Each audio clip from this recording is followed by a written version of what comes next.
শিক্ষকসকলৰ জড়িত এখনি গুৰুত্বপূৰ্ণ নটিফিকেশ্যন আমি এইটো ভিডিঅ'ৰ জৰিয়তে আলোচনা কৰিম।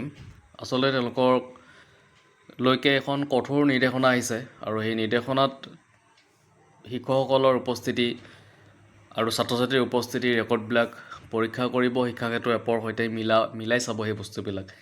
তো তেনেকুৱা ধৰণৰ এখন নটিফিকেশ্যন আমি এইটো ভিডিঅ'ৰ জৰিয়তে চাবলৈ চেষ্টা কৰিম। আচলতে এই ভিডিঅ'টোত আমি 9টা তেনেকুৱা ধৰণৰ নিৰ্দেশনা আছে, সেই 9টা নিৰ্দেশনা আমি চাবলৈ চেষ্টা কৰিম আৰু এই নিৰ্দেশনাখিনি শিক্ষকসকলৰ লগত জড়িত বা ছাত্ৰ ছাত্ৰীসকলৰ জড়িত হৈ আছে। শিক্ষকসকলৰ উপস্থিতি যি ৰেজিষ্টাৰ তেওঁলোকৰ পৰীক্ষা কৰিব লাগিব বা কোনো শিক্ষক যদি অনুমতি নোলোৱাকৈ অনুপস্থিত থাকে তেতিয়াহ'লে তেওঁক তৎক্ষণাত অথৰিটিক জনাব লাগিব। তেনেকুৱা ধৰণৰ কথা আছে এইখন নটিফিকেশ্যনত।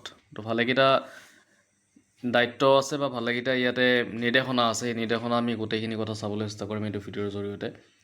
আৰু যদি প্ৰথমবাৰৰ বাবে এই চেনেলটো ভিজিট কৰিছে তেন্তে ছাবস্ক্ৰাইব কৰি দিব এনেকুৱা খবৰবিলাক আগলৈকে পাবৰ কাৰণে।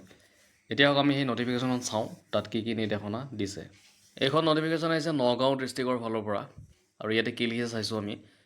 জনসাধাৰণৰ বৃহত্তৰ স্বাৰ্থত আৰু নগাঁও জিলাৰ সকলো বিদ্যালয়ে শিক্ষা বিভাগে নিৰ্ধাৰণ কৰি দিয়া নিয়ম আৰু মানদণ্ড অনুসৰি সঠিকভাৱে চলি থাকিবলৈ নিশ্চিত কৰাৰ বাবে সংলগ্ন তালিকা এনেক্সাৰ এ অনুসৰি উল্লেখিত বিষয়াসকলক তেওঁলোকৰ নিজ নিজ কাৰ্যক্ষেত্ৰত থকা শিক্ষাৰ প্ৰতিষ্ঠানসমূহৰ সাপ্তাহিকভাৱে নিয়মীয়া পৰিদৰ্শন কৰাৰ দায়িত্ব দিয়া হৈছে।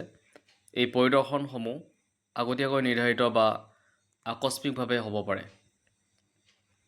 কৰ্তব্যবিলাক হ'ল নম্বৰ 1, প্ৰতিজন বিষয়াই প্ৰতি সপ্তাহে 5টা শিক্ষা প্ৰতিষ্ঠান পৰিদৰ্শন কৰিব লাগিব। নম্বৰ 2, তেওঁলোকে শিক্ষক আৰু ছাত্ৰ ছাত্ৰীৰ উপস্থিতি ৰেকৰ্ড পৰীক্ষা কৰিব আৰু শিক্ষাক্ষেত্ৰ পৰ্টেলৰ সৈতে মিলাব লাগিব।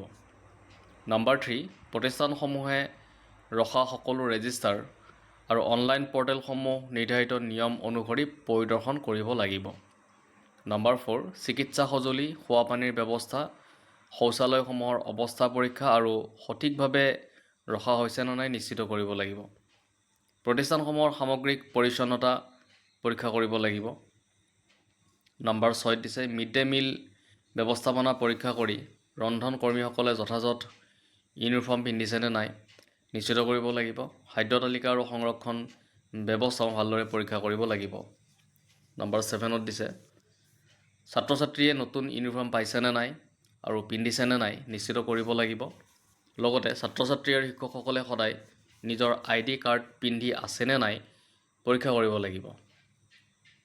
তাৰপিছত নম্বৰ 8 প্ৰতিটো শ্ৰেণীকোঠাত সাপ্তাহিক সময়সূচী মানি চলা হৈছে নে নাই আৰু সেই অনুসৰি পাঠদান হৈছে নে নাই পৰীক্ষা কৰিব লাগিব। নম্বৰ 9 শিক্ষকসকলৰ উপস্থিতি ৰেজিষ্টাৰ পৰীক্ষা কৰিব লাগিব। কোনো শিক্ষক অনুমতি নোহোৱাকৈ অনুপস্থিত থাকিলে তৎক্ষণাত তলৰ স্বাক্ষৰকাৰীক জনাব লাগিব। নম্বৰ 10 তেওঁলোকে প্ৰতি পক্ষকালত 15 দিনৰ ভিতৰত নগাঁও জিলাৰ উপায়ুক্তলৈ প্ৰতিবেদন দাখিল কৰিব লাগিব। তো দেখিছে আপোনালোকে ইয়াতে ভালেকেইটা নিৰ্দেশনা দিয়া আছে। আচলতে কঠোৰ নিৰ্দেশনা দিয়া হৈছে আৰু এই যিখিনি অফিচাৰ থাকিব অফিচাৰসকলে তেওঁলোকে পৰীক্ষা কৰিব স্কুলবিলাক, প্ৰতিখন স্কুল আৰু স্কুলবিলাক পৰীক্ষা কৰি তেওঁলোকে চাব এই যিখিনি ক্ৰাইটেৰিয়া দিছে এই ক্ৰাইটেৰিয়াখিনি প্ৰপাৰভাৱে ফাংচনেল হৈ আছে নে নাই সেইটো কথা চাব। তো আছিলে এখন বৃহৎ নটিফিকেশ্যন। যদি ভিডিঅ'টো ভাল লাগিছে লাইক, শ্বেয়াৰ আৰু ছাবস্ক্ৰাইব কৰি দিব।